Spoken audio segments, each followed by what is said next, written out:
bayar 2 miliar untuk rumah itu sekarang. Atau pergi dari sini malam ini juga. Itu kalimat yang dilemparkan suami saya. Tepat sebelum ia mendorong koper saya keluar pintu. Saya pilih pergi. Saya bawa seluruh tabungan hasil kerja saya. Dan 10 menit kemudian, mereka histeris memohon ampun di depan pintu yang sudah saya kunci. Halo, sahabat cerita. Selamat datang kembali di kanal ini. Sebelum kita mulai, tuliskan dari kota mana kalian menonton di kolom komentar. Tekan tombol suka dan berlangganan agar tidak ketinggalan kisah berikutnya. Dukungan kecil dari kalian sangat berarti bagi kami. Selamat menyimak sampai akhir. Nama saya Ratih. Usia saya 36 tahun. Selama 5 tahun terakhir, saya bekerja sebagai analis risiko keuangan senior di sebuah perusahaan investasi di kawasan Sudirman. Pekerjaan saya adalah membedah angka, membaca aliran dana yang mencurigakan, menghitung potensi kerugian sebelum kerugian itu benar-benar terjadi. Hidup saya dibangun di atas 3 hal: logika, ketenangan, dan kepastian. Tetapi malam itu, ketiga hal itu runtuh sekaligus. Di ruang tamu rumah saya sendiri, ruangan terasa dingin. Bukan hanya karena pendingin udara yang menyala terlalu kencang, melainkan karena tatapan 2 orang paling dekat dalam hidup saya, yang malam itu berubah menjadi asing. Di atas meja kaca, tergeletak setumpuk brosur perumahan mewah. Brosur itu dilempar kasar oleh tangan seorang pria yang dahulu berjanji selalu melindungi saya. Pria itu Rendra, suami saya. Ia berdiri dengan napas memburu dan wajah memerah karena penolakan yang baru saja saya ucapkan. Di sampingnya duduk seorang wanita paruh baya berbalut sutra mahal. Ibu Sarah, ibu mertua saya. Sejak hari pertama pernikahan, beliau tidak pernah benar-benar membuka pintu hatinya untuk saya. Angka di brosur itu jelas. 2 miliar rupiah. Harga sebuah rumah impian yang menurut analisis saya sama sekali tidak masuk akal. Ibu Sarah menggebrak meja. Cincin-cincin permata di jarinya beradu dengan kaca, menggema di ruangan yang sunyi. Beliau menatap saya seolah saya kriminal yang menyembunyikan harta rampasan. Uang itu untuk apa kamu simpan-simpan? Ratih, suaranya meninggi. Kami ini keluargamu. Masa untuk membeli rumah saja kamu pelit? Saya menahan napas. Saya menjaga agar jari-jari saya tidak gemetar. Bu, saya sudah cek dokumen rumah itu, kata saya pelan. Ada banyak kejanggalan. Asal-usul penjualnya tidak jelas. Saya tidak akan membeli sesuatu yang berisiko sebesar itu. Rendra melangkah maju. Ia memperpendek jarak di antara kami. Risiko. Ia mengejek. Kamu ini istri atau kalkulator? Ibu mau rumah itu. Aku mau rumah itu. Tinggal kamu cairkan tabunganmu. Selesai. Bagi mereka, tabungan di rekening saya hanyalah tiket emas untuk menaikkan derajat di mata kerabat. Mereka tidak pernah tahu dan mungkin tidak akan pernah mau peduli bagaimana setiap rupiah itu saya kumpulkan dengan memeras keringat selama bertahun-tahun. Setiap argumen logis yang saya sampaikan tidak mereka dengar. Tentang asal dana yang janggal. Tentang harga yang terlalu murah untuk lokasi semahal itu. Tentang penjual yang menolak diajak bertemu langsung. Semua itu hanya angin lalu bagi mereka. Bagi Rendra, penolakan saya adalah pembangkangan terhadap otoritasnya sebagai kepala keluarga. Lalu, Ibu Sarah berdiri. Beliau berjalan ke meja rias, mengambil barang-barang kecil milik saya, dan melemparnya ke atas koper. Kalau kamu tidak mau menurut, tidak usah tinggal di rumah anak saya, ucap beliau dingin. Rendra menyeret koper saya ke dekat pintu utama. Sebuah tindakan kasar yang memutus sisa rasa hormat yang masih ada dalam batin saya. Malam itu, di tepi jurang pernikahan yang hancur, saya berdiri diam. Tetapi di dalam kepala saya, angka-angka analisis risiko itu terus berputar. Dan satu hal sudah pasti. Keputusan saya menolak rumah itu adalah keputusan yang paling benar. Mereka tidak tahu malam itu apa yang sebenarnya sedang saya siapkan. Saya menarik koper saya sendiri. Saya tidak menangis. Saya hanya menoleh sekali, lalu menutup pintu pelan. Nama lengkap saya, Ratih Anjani. Saya lahir di sebuah kampung kecil di Jawa Tengah, dari keluarga yang sangat sederhana. Ayah saya seorang guru honorer. Ibu saya menjual kue di pasar setiap pagi. Sejak kecil, saya tahu satu hal. Angka tidak pernah berbohong. Orang bisa berbohong, tetapi angka selalu jujur. Itulah kenapa saya memilih kuliah akuntansi, lalu mendalami manajemen risiko keuangan. Saya merangkak dari posisi staf magang tanpa gaji, hingga akhirnya di usia 36, saya memimpin divisi audit risiko di perusahaan tempat saya bekerja. Saya bertemu Rendra 8 tahun lalu. Saat itu, ia tampak begitu hangat. Ia seorang pegawai biasa di sebuah perusahaan distribusi dengan gaji yang pas-pasan, tetapi penuh ambisi. Saya jatuh cinta pada ambisinya, tanpa tahu bahwa ambisi itu suatu hari akan diarahkan kepada saya sendiri. Kami menikah 4 tahun lalu. Sejak awal, Ibu Sarah ikut tinggal bersama kami. Beliau seorang janda, suaminya, Ayah Rendra, sudah lama meninggal. Saya menerima beliau dengan tangan terbuka. Saya pikir melayani orang tua adalah kewajiban seorang menantu. Tetapi saya keliru. Bagi Ibu Sarah, kehadiran saya bukan berkah. Saya hanya mesin pencetak uang yang kebetulan menikahi anaknya. Selain Ibu Sarah dan Rendra, ada satu orang lagi yang sering datang ke rumah. Namanya Wulan, adik ipar saya, adik kandung Rendra. Usianya 29 tahun. Ia belum bekerja tetap, tetapi gaya hidupnya selangit. Tas mahal, kafe mahal, liburan ke luar negeri. Semua dibiayai oleh kakaknya, dan uang kakaknya sebagian besar adalah uang yang saya berikan. Di rumah itu, saya satu-satunya orang yang bekerja dengan penghasilan tetap dan besar. Gaji Rendra hanya cukup untuk kebutuhan dirinya sendiri. Sisanya, semua tagihan rumah, listrik, belanja, bahkan arisan Ibu Sarah jatuh ke pundak saya. Saya tidak pernah mengeluh. Saya pikir inilah pengorbanan yang harus dilakukan demi keutuhan rumah tangga. Tetapi pengorbanan saya justru dibaca sebagai kelemahan. Fat pertama dalam pernikahan kami muncul setahun lalu. Saat itu, Wulan datang sambil menangis. Ia mengaku terlilit utang kartu kredit sebesar 70 juta rupiah. Ibu Sarah langsung menatap saya, seolah-olah utang itu adalah tanggung jawab saya. Ratih, kamu kan punya uang, bantu adikmu dulu, kata Ibu Sarah. Saya sebenarnya keberatan. Tetapi demi menjaga suasana, saya melunasi utang itu. Saya pikir sekali saja.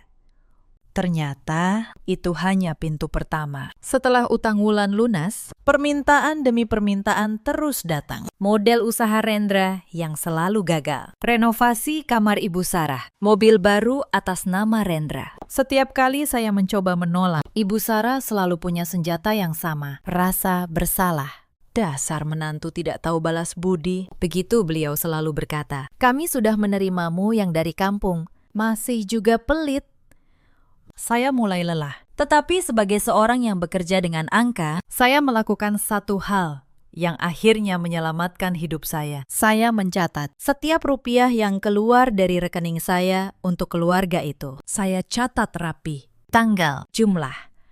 Untuk siapa? Untuk apa? Bukan karena saya berniat jahat, hanya karena kebiasaan profesi. Tetapi catatan itu kelak menjadi tameng saya. Masalah rumah 2 miliar itu tidak datang tiba-tiba. Ia tumbuh perlahan, seperti retakan kecil di tembok yang lama-lama meruntuhkan seluruh bangunan. Semua bermula 3 bulan sebelum malam pengusiran itu. Suatu sore, Rendra pulang dengan wajah berseri. Ia membawa map tebal berisi brosur sebuah perumahan mewah di kawasan Pondok Indah. Rumah 2 lantai, kolam renang, taman luas. Harganya 2 miliar rupiah. Saya ingat betul sore itu. Saya baru pulang dari kantor. Lelah setelah seharian membedah laporan audit yang rumit. Saya hanya ingin secangkir teh dan ketenangan. Tetapi yang saya dapat adalah Rendra yang berlari menyambut saya dengan mata berbinar. Seperti anak kecil yang baru menemukan mainan baru. Ini rumah masa depan kita. Ratih, katanya bersemangat. Bayangkan, kita pindah dari rumah sempit ini ke sana. Ibu pasti bangga. Saya mengambil brosur itu sebagai analis. Mata saya langsung tertuju pada hal-hal yang tidak wajar. Harga 2 miliar untuk rumah di lokasi seperti itu terlalu murah. Rumah serupa di kawasan yang sama dijual minimal 3,5 miliar. Selisihnya terlalu jauh. Mas, harga ini aneh, kata saya. Terlalu murah. Pasti ada yang tidak beres. Rendra mengernyit. Justru itu bagus, kan? Murah berarti untung. Saya menggeleng. Tidak selalu. Dalam dunia keuangan, harga yang terlalu murah biasanya menyembunyikan masalah. Bisa jadi sertifikatnya bermasalah. Bisa jadi rumahnya hasil sengketa. Atau lebih buruk lagi. Tetapi Rendra tidak mau mendengar. Bagi dia, saya hanya mencari-cari alasan untuk tidak mengeluarkan uang. Itu insiden pertama. Dan saat itu, saya belum tahu betapa dalam jurang yang ada di balik brosur itu. Beberapa hari kemudian, Rendra mengajak saya bertemu penjual rumah itu. Namanya, katanya, Pak Aldo, seorang pria berpakaian rapi dengan jam tangan mahal dan senyum yang terlalu lebar. Tetapi pertemuan itu janggal. Pak Aldo tidak mau bertemu di kantor notaris. Ia memilih sebuah kafe sepi di pinggir kota. Ia tidak membawa sertifikat asli, hanya fotokopi. Dan saat saya bertanya soal riwayat kepemilikan rumah, jawabannya berputar-putar. Naluri profesi saya berdering keras. Orang yang menjual aset 2 miliar tidak akan bersembunyi di kafe dan menolak menunjukkan dokumen asli. Hanya ada satu alasan untuk itu. Ada sesuatu yang ingin disembunyikan. Malam itu, saya berkata terus terang kepada Rendra, Mas, saya tidak akan ikut transaksi ini. Penjualnya mencurigakan. Saya tidak mau uang kita lenyap. Rendra marah besar. Tetapi ia tidak tahu. Malam itu, saya diam-diam menyimpan fotokopi dokumen yang sempat saya foto dengan ponsel saya. Insiden ketiga datang dari Ibu Sarah. Beliau mulai menekan dengan cara yang lebih halus dan justru lebih menyakitkan. Beliau mengumpulkan para kerabat di rumah, lalu di depan mereka semua. Beliau memuji rencana membeli rumah mewah itu. Anak saya Rendra sebentar lagi punya rumah 2 miliar di Pondok Indah. Kata beliau, bangga. Semua kerabat bertepuk tangan. Mereka memandang saya dengan tatapan penuh harap, seolah saya wajib mewujudkan kebanggaan itu. Tekanan sosial itu sengaja diciptakan agar saya tidak bisa menolak tanpa terlihat sebagai menantu yang jahat. Saya hanya tersenyum tipis. Di dalam hati, saya tahu mereka sedang membangun istana di atas pasir. Insiden keempat terjadi seminggu kemudian. Saya pulang kerja lebih awal karena merasa tidak enak badan. Sampai di rumah, saya mendengar Ibu Sarah dan Wulan sedang berbicara di dapur. Mereka tidak tahu saya sudah pulang. Bu, kalau Rati tetap tidak mau cairkan uangnya, bagaimana? Tanya Wulan. Tenang, jawab Ibu Sarah.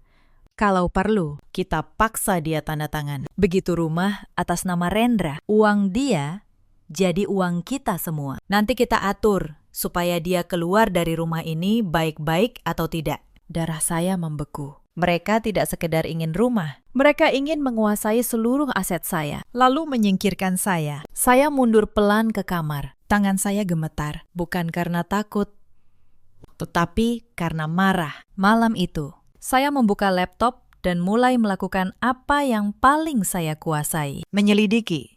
Insiden kelima adalah penemuan pertama saya dengan fotokopi dokumen rumah dan nama Pak Aldo. Saya menelusuri jejak digital. Saya menggunakan akses data publik dan jaringan profesional yang saya miliki sebagai analis.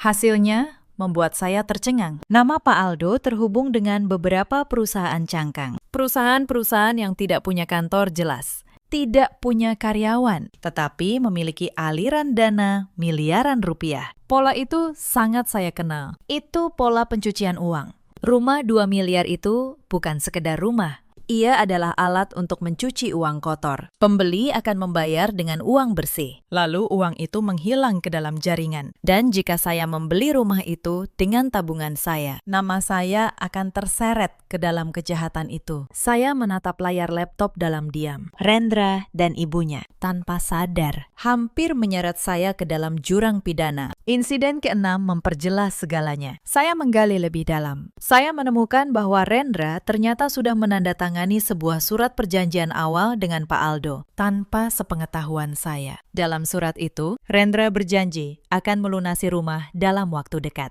Ia bahkan sudah memberikan uang muka 50 juta. Uang dari mana? Uang yang ia pinjam diam-diam dari rentenir. Suami saya sudah terjebak. Ia berutang kepada rentenir untuk uang muka. Dan satu-satunya cara melunasi sisanya adalah dengan menguras tabungan saya. Itulah kenapa tekanan terhadap saya semakin kuat setiap hari. Mereka sedang putus asa. Insiden ketujuh adalah titik di mana saya berhenti menjadi korban. Saya membuat keputusan. Saya tidak akan melawan dengan teriakan. Saya akan melawan dengan cara yang saya kuasai. Dengan bukti, dengan hukum, dengan sistem. Pertama, saya menghubungi Pak Bram, rekan saya di divisi kepatuhan, sekaligus seorang ahli hukum keuangan. Saya ceritakan semuanya.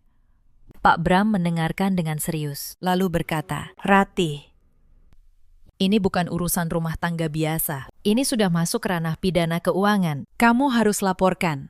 Kedua, saya diam-diam memindahkan seluruh tabungan saya ke rekening baru yang hanya saya yang tahu. Rekening lama saya kosongkan. Jika mereka mencoba memaksa saya mencairkan dana, mereka tidak akan menemukan apa-apa. Ketiga, saya menyusun seluruh bukti, catatan pengeluaran yang sudah saya simpan selama bertahun-tahun, fotokopi dokumen rumah, rekaman pembicaraan di dapur antara Ibu Sarah dan Wulan yang ternyata sempat terekam ponsel saya. Hasil penelusuran perusahaan cangkang milik Pak Aldo. Semua saya susun dalam satu map tebal yang rapi, hitam di atas putih. Itulah senjata seorang analis keuangan. Insiden ke-8 adalah laporan resmi. Bersama Pak Bram, saya mendatangi kantor pusat pelaporan transaksi keuangan dan kepolisian unit kejahatan ekonomi. Saya menyerahkan seluruh bukti. Para petugas terkejut. Ternyata, Pak Aldo dan jaringannya sudah lama menjadi target penyelidikan. Bukti yang saya berikan menjadi potongan terakhir yang mereka butuhkan. Seorang petugas senior menatap saya dengan kagum. "Bu Ratih, Anda baru saja membantu kami membongkar jaringan yang sudah kami kejar selama 2 tahun. Tetapi mulai sekarang, Anda harus berhati-hati. Mereka berbahaya." Saya mengangguk.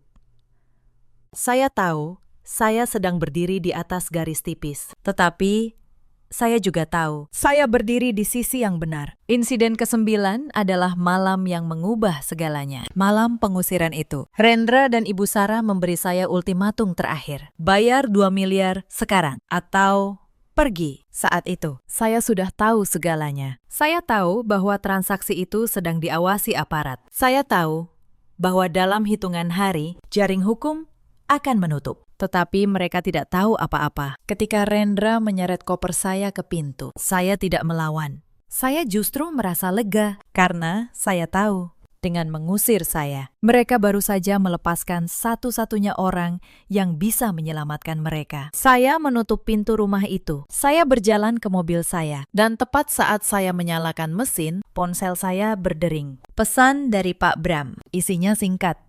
"Operasi malam ini, mereka akan bergerak dalam 10 menit. Kamu sudah aman di luar rumah." Saya membalas, "Sudah."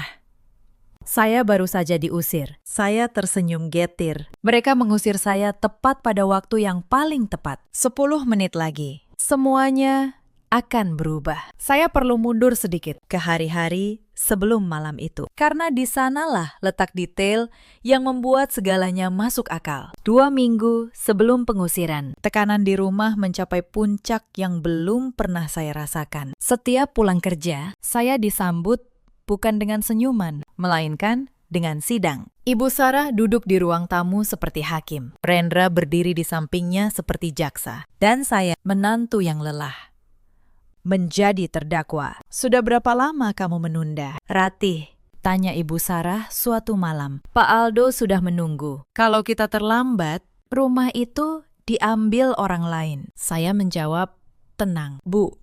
Justru itu yang aneh. Kenapa penjual sebegitu memaksa? Orang yang menjual aset bagus tidak akan terburu-buru." Rendra membentak, Kamu selalu punya alasan. Apa kamu tidak mau keluarga ini maju? Saya menatapnya. Pria yang dulu saya cintai itu kini hanya melihat saya sebagai dompet berjalan. Saya menjawab pelan. Saya mau keluarga ini maju. Mas, bukan masuk penjara. Saat itu, saya belum menjelaskan apa-apa. Saya sengaja menyimpan temuan saya. Karena saya tahu jika saya membeberkan semuanya sekarang, mereka akan memberitahu Pak Aldo dan seluruh jaringan akan kabur. Insiden lain terjadi di kantor Wulan. Suatu hari, Wulan menelpon saya. Suaranya manis. Terlalu manis. Ia mengajak saya makan siang. Saya tahu ada maksud di baliknya. Tetapi saya datang juga di kafe mahal yang ia pilih. Wulan mulai bermain peran. Ia bercerita tentang betapa sedihnya melihat ibunya menua tanpa rumah yang layak. Ia menangis, mengusap matanya dengan tisu, lalu berkata, "Mbak Ratih, tolonglah, demi ibu. Mbak kan orang baik." Saya memesan teh, lalu menatapnya tenang. "Wulan, saya selalu sayang ibu. Tetapi kalau saya beli rumah itu, justru saya yang akan menyeret ibu ke masalah besar. Percayalah pada saya." Wulan tidak mengerti maksud saya. Ia mengira saya hanya mencari alasan. Ia pergi dengan wajah masam. Dan malam itu, ia melaporkan kepada ibunya bahwa saya keras kepala. Tekanan pun bertambah. Ibu Sarah mulai memainkan kartu terakhirnya. Beliau berpura-pura sakit.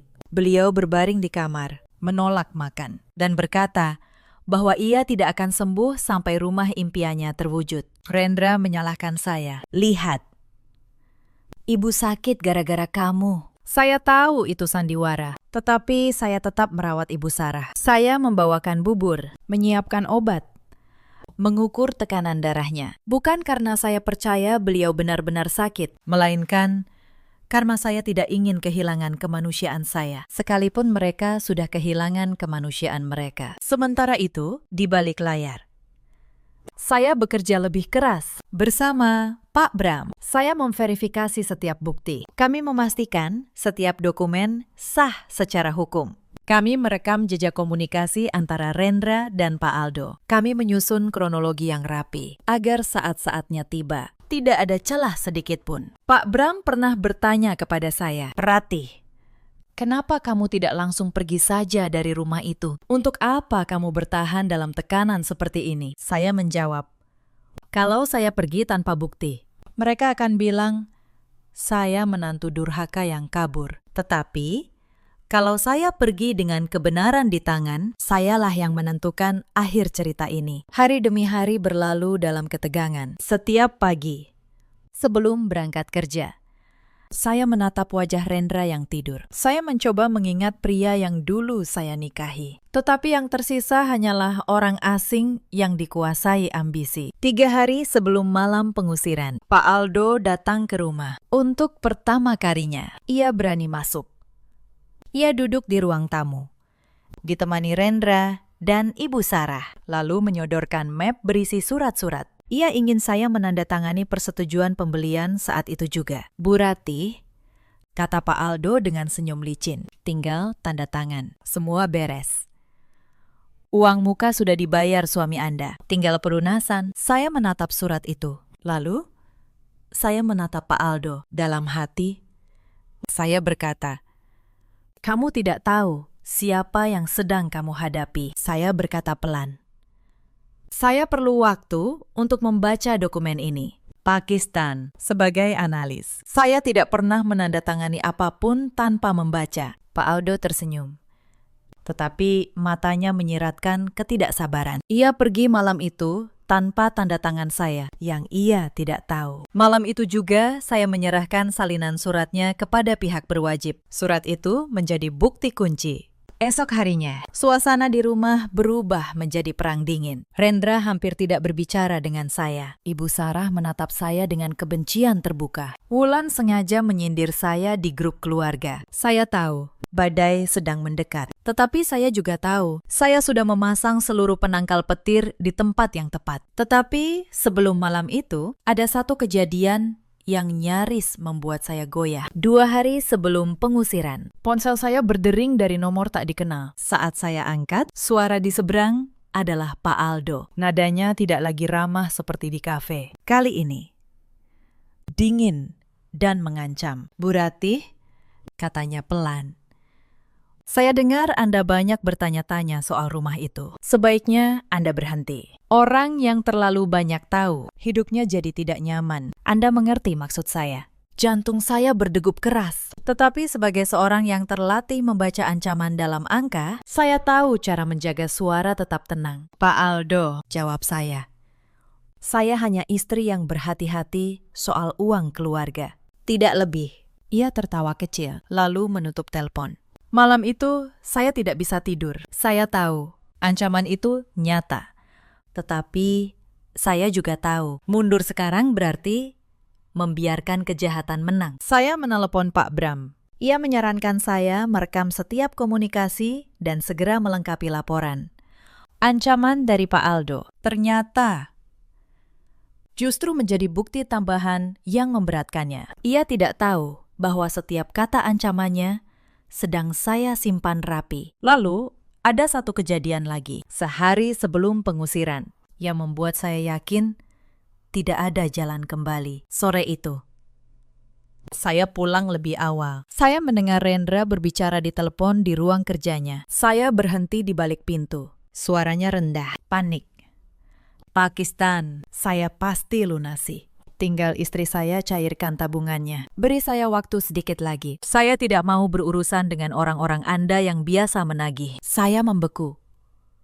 Suami saya tidak hanya berutang kepada rentenir. Ia berutang kepada penagih yang berbahaya. Bagian dari jaringan yang sama. Ia sudah terlalu dalam dan ia berniat menyeret saya bersamanya demi menyelamatkan dirinya sendiri. Saat itu, rasa cinta terakhir yang masih tersisa di hati saya padam sepenuhnya. Saya tidak lagi melihat suami. Saya melihat seorang pria yang rela menukar keselamatan istrinya demi melunasi keserakahannya. Malam itu, saya menyelesaikan seluruh berkas laporan. Saya memastikan rekening saya kosong dari jangkauan mereka. Saya menyiapkan surat cerai. Saya siap untuk apapun yang akan terjadi. Dan kemudian, tibalah malam itu. Malam ketika 2 miliar menjadi garis akhir. Malam ketika mereka memilih mengusir saya. Tanpa tahu bahwa mereka sedang mengusir satu-satunya perisai yang melindungi mereka dari kehancuran. Saya keluar dari pekarangan rumah dengan koper di tangan. Udara malam terasa dingin menusuk tulang. Tetapi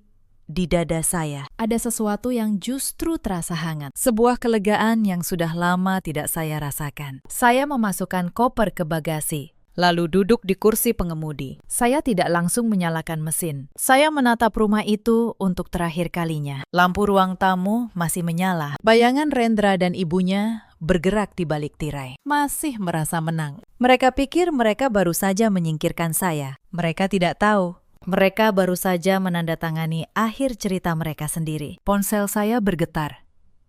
Pesan dari Pak Bram masuk. Tim sudah di lokasi. Bergerak sekarang. Belum sempat saya membalas. Sebuah konvoi mobil tanpa lampu sirine masuk pelan ke jalan perumahan.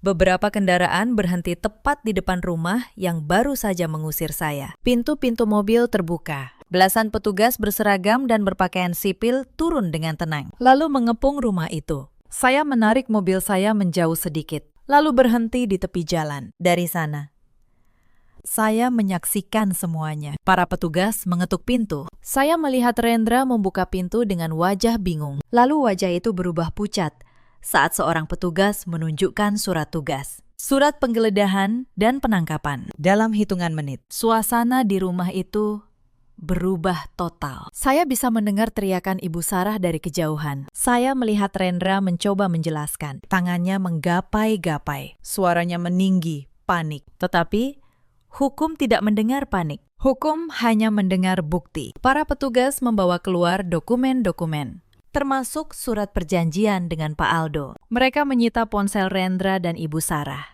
Mereka memasang garis pembatas di sekeliling rumah. Dan kemudian, tepat 10 menit setelah mereka mengusir saya, terjadilah hal yang tidak pernah saya bayangkan. Rendra berlari keluar rumah. Ia mencari saya. Ia melihat mobil saya di tepi jalan, lalu berlari ke arah saya. Wajahnya yang tadi penuh kemenangan, kini hancur oleh ketakutan. Ratih, Tolong, teriaknya sambil menggedor jendela mobil. Ada apa ini? Kenapa polisi datang? Tolong jelaskan. Saya menurunkan kaca jendela sedikit. Saya menatapnya dengan tenang. Tatapan yang sama yang saya gunakan saat membedah laporan keuangan yang penuh kebohongan. Mas, kata saya pelan, rumah 2 miliar yang kalian paksa saya beli, itu adalah alat pencucian uang. Pak Aldo bagian dari jaringan mafia keuangan. Kalau malam ini saya menandatangani pembelian itu, sayalah yang akan masuk penjara. Tetapi karena saya menolak dan karena saya melaporkan semuanya, yang masuk penjara adalah mereka, dan sekarang kalian. Wajah Rendra membeku. Ia tidak percaya. Tidak mungkin. Kamu yang melaporkan kami. Saya tidak melaporkan kalian, jawab saya. Saya melaporkan kejahatan. Kalian yang memilih berdiri di sisi kejahatan itu. Di belakang Rendra, saya melihat Ibu Sarah dipapah keluar oleh petugas. Wanita yang tadi begitu angkuh, kini menangis meraung-raung. Cincin permata di jarinya, sutra mahal di tubuhnya. Semua itu tidak berarti apa-apa lagi. Ratih, Ibu Sarah berteriak saat melihat saya. Tolong, Nak. Ibu salah. Ibu minta maaf. Tolong selamatkan kami. Itulah pertama kalinya dalam 4 tahun pernikahan. Ibu Sarah memanggil saya. Nak, dan ironisnya, panggilan itu datang justru ketika semuanya sudah terlambat. Saya keluar dari mobil. Saya berjalan mendekat, tetapi tidak terlalu dekat. Saya menatap 2 orang yang malam tadi mengusir saya. Di sekitar kami, lampu-lampu rumah tetangga mulai menyala satu persatu. Para tetangga keluar, berdiri di balik pagar, menyaksikan kejadian yang tidak pernah mereka bayangkan. Beberapa kerabat Ibu Sarah yang kebetulan menginap malam itu juga keluar dengan wajah pucat dan bingung. Mereka, orang-orang yang dulu bertepuk tangan mendengar kabar rumah 2 miliar, kini menyaksikan kebanggaan itu runtuh di depan mata mereka sendiri. Salah seorang kerabat, seorang bibi yang dulu paling lantang memuji rencana itu, menatap saya dengan mulut terbuka. Saya tahu apa yang ada di pikirannya. Ia baru menyadari bahwa menantu yang selama ini mereka hina, ternyata satu-satunya orang yang berpikir jernih. Bu, kata saya, selama 4 tahun, saya memberi ibu segalanya. Uang saya, tenaga saya, kesabaran saya. Dan setiap kali, ibu menyebut saya menantu yang tidak tahu balas budi. Malam ini, saya menolak menyerahkan tabungan saya bukan karena pelit. Saya menolak karena tabungan itu jujur dan rumah itu kotor. Saya tidak akan pernah mengotori hasil keringat saya dengan uang hasil kejahatan. Ibu Sarah jatuh berlutut di trotoar. Ibu, mohon, Ratih, bantu kami. Kamu punya kenalan, kamu pintar.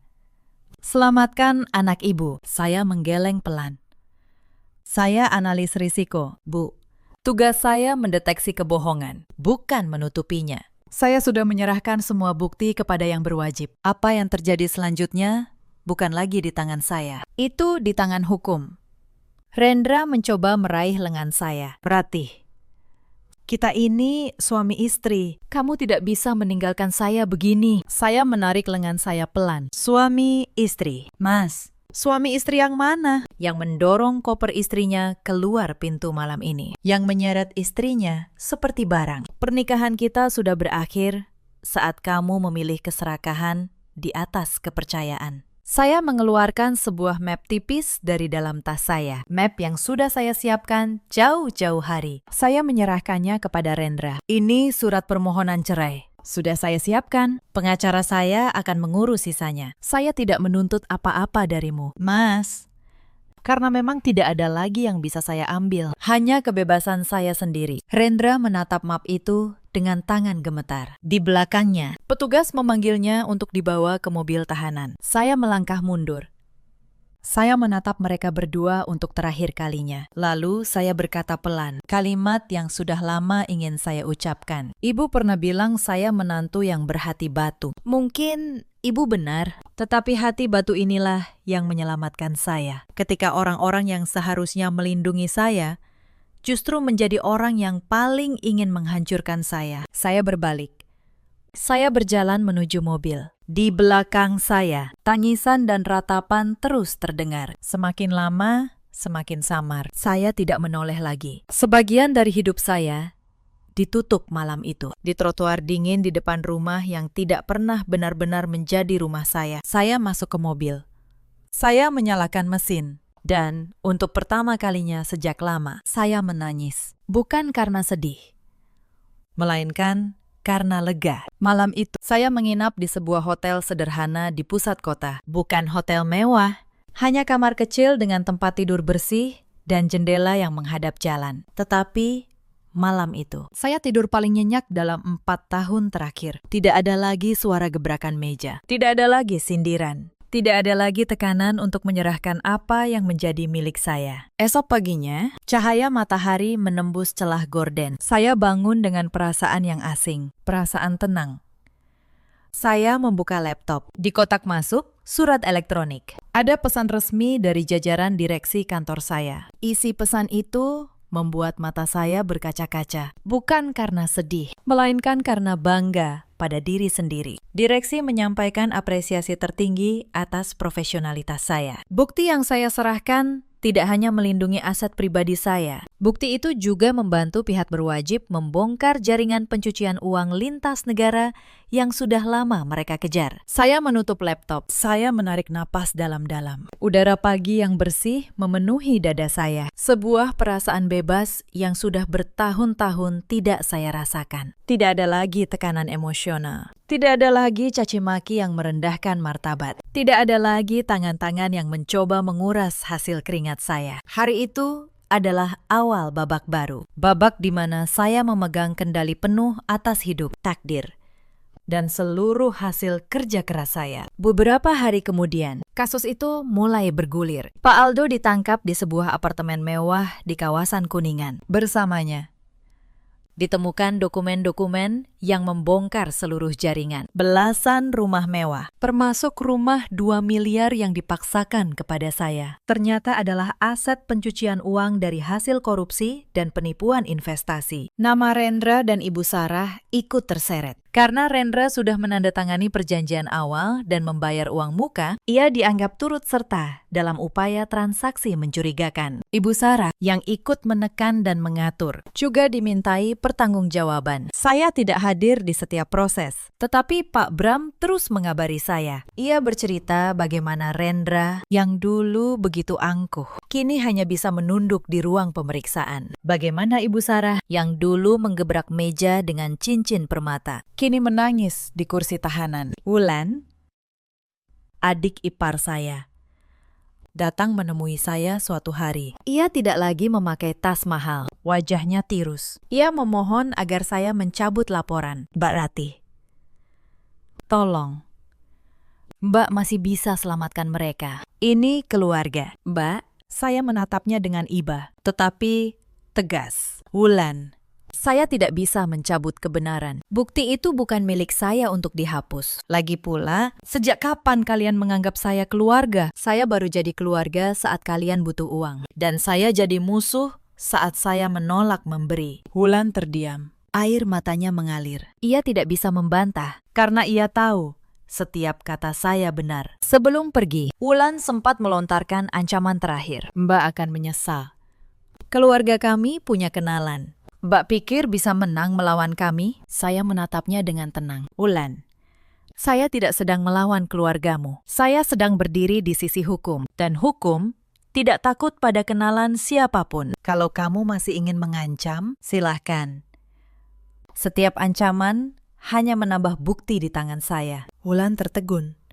Ancamannya runtuh sebelum sempat berarti. Ia tahu, melawan saya sama saja dengan melawan sistem yang sudah saya pegang erat. Wulan, lanjut, saya lebih lembut. Kalau kamu mau memperbaiki hidup, mulailah dari dirimu sendiri. Berhenti hidup dari uang orang lain. Cari pekerjaan, bangun hidupmu dengan tanganmu sendiri. Itu nasihat terakhir saya untukmu. Ia pergi tanpa berkata apa-apa lagi. Saya tidak tahu apakah ia mendengarkan nasihat itu. Tetapi setidaknya, saya sudah mengatakan yang benar. Proses hukum berjalan selama beberapa bulan. Saya menjalani hidup baru. Saya menyewa apartemen kecil yang nyaman di kawasan Tebet. Saya kembali fokus pada pekerjaan saya. Karir saya justru menanjak karena keberanian saya membongkar jaringan itu. Saya diangkat menjadi kepala divisi audit risiko untuk seluruh wilayah. Gaji saya naik. Tanggung jawab saya bertambah, tetapi yang lebih penting, hati saya tenang. Suatu pagi, kabar dari pengadilan datang. Sidang putusan telah selesai. Saya tidak hadir.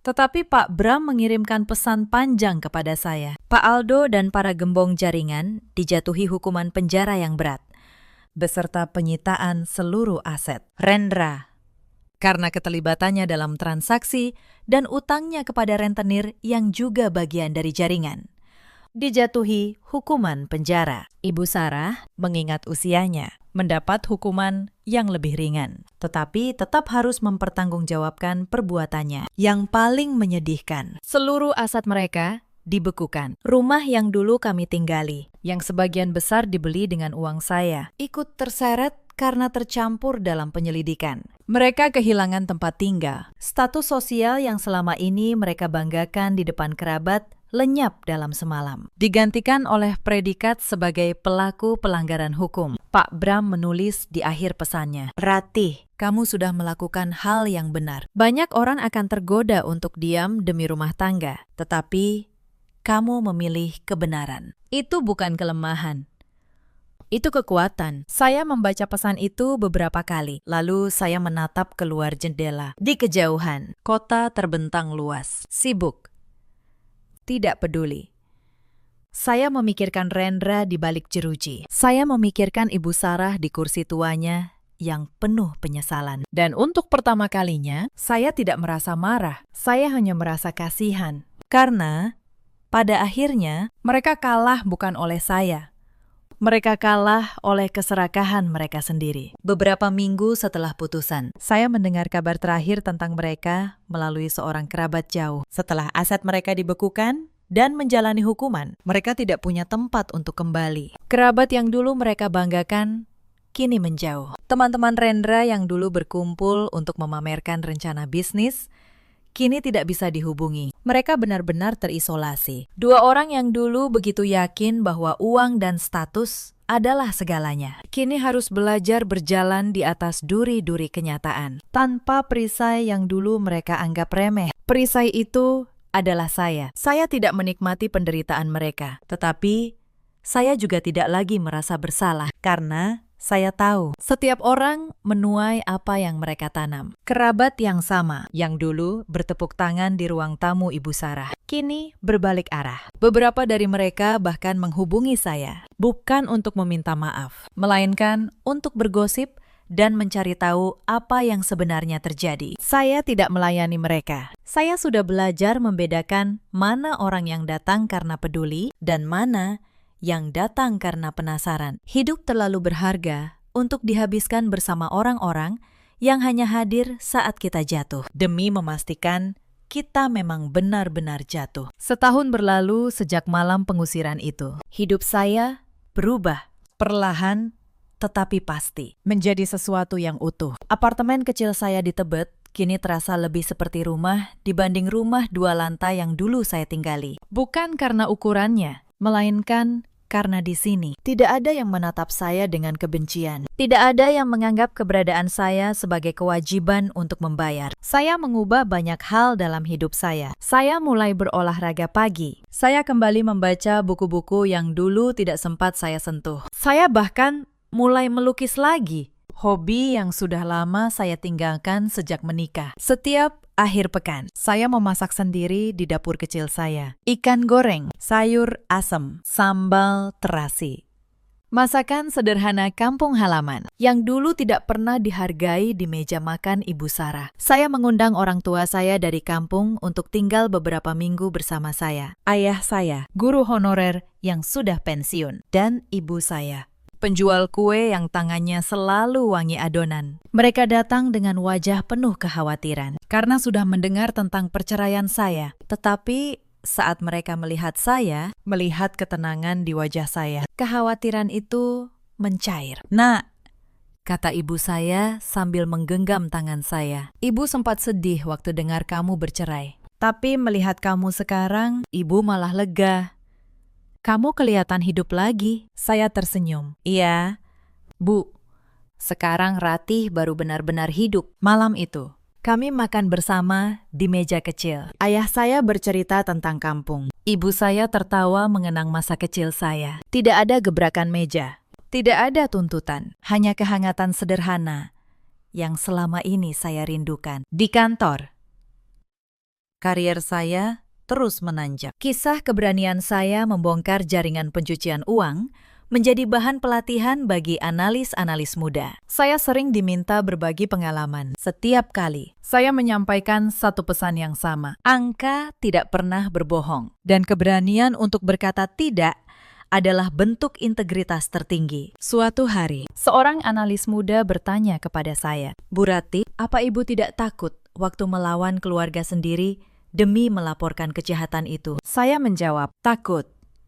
Tentu saja, tetapi saya lebih takut kehilangan diri saya sendiri. Kalau saat itu saya menyerah dan menandatangani, saya mungkin masih punya rumah dan suami, tetapi saya akan kehilangan harga diri saya dan harga diri. Sekali hilang, tidak bisa dibeli kembali dengan uang berapapun." Analis muda itu mengangguk pelan, mencatat kata-kata saya tentang Rendra. Saya mendengar kabar terakhir bahwa ia menjalani hukumannya dengan berat. Tidak ada lagi teman yang menjenguk. Tidak ada lagi ambisi yang tersisa. Tentang Ibu Sarah. Beliau menghabiskan hari tuanya dalam penyesalan. Dirawat oleh dinas sosial karena tidak ada lagi keluarga yang bersedia menampungnya. Wulan, kabarnya, akhirnya mulai bekerja sebagai pegawai toko. Belajar hidup dari hasil keringatnya sendiri. Saya tidak lagi membenci mereka. Kebencian hanya akan mengikat saya pada masa lalu. Saya memilih melepaskan. Dan dengan melepaskan, saya menemukan kebebasan yang sesungguhnya. Cerita ini mengajarkan satu hal yang sangat berharga. Jangan pernah mengukur nilai seseorang dari seberapa banyak uang yang bisa diberikannya. Dan jangan pernah mengorbankan prinsip serta harga diri